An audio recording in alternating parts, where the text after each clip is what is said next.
Isa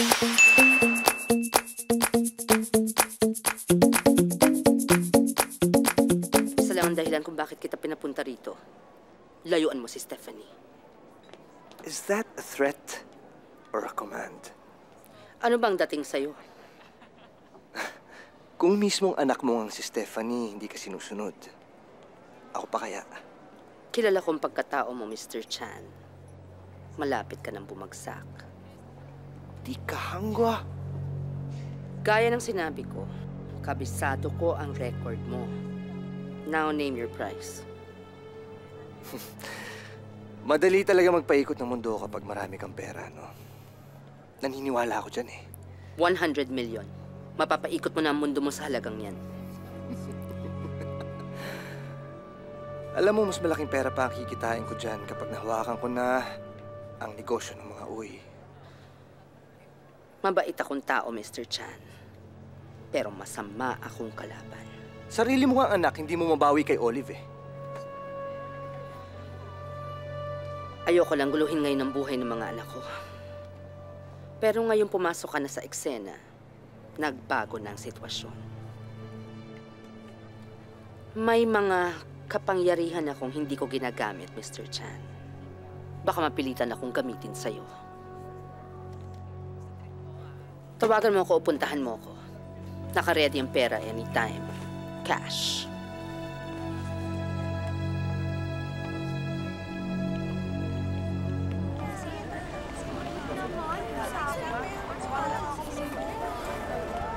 Anak, huwag ka matakot. Si Mama lang ito, ha? Kinikidnap mo ko?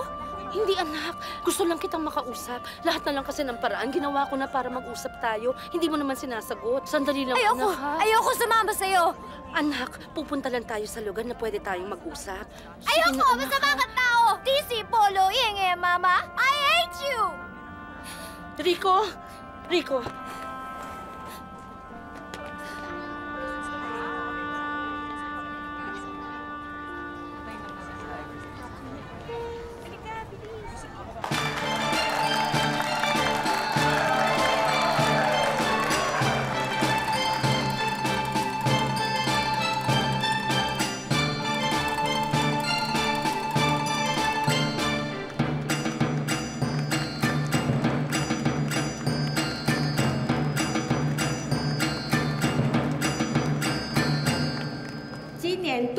毕业生第1名王美美同学 Stephanie Wei。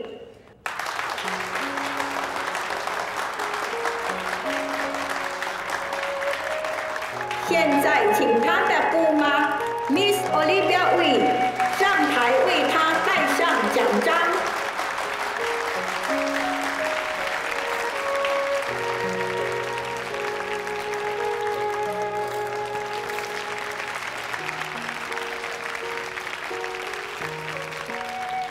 我要感谢我的祖父、祖母、姑妈对我的爱。我希望能报答他们的恩惠。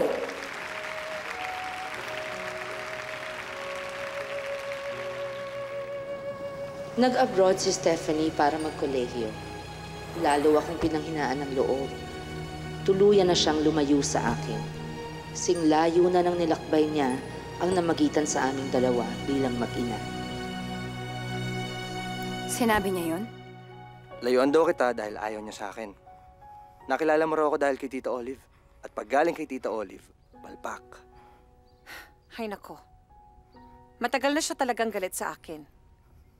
Dahil matagal ko nang bistado yung kalokohan niya. Nabanggit pa nga niya. Pababagsakin niya daw yung negosyo ninyo.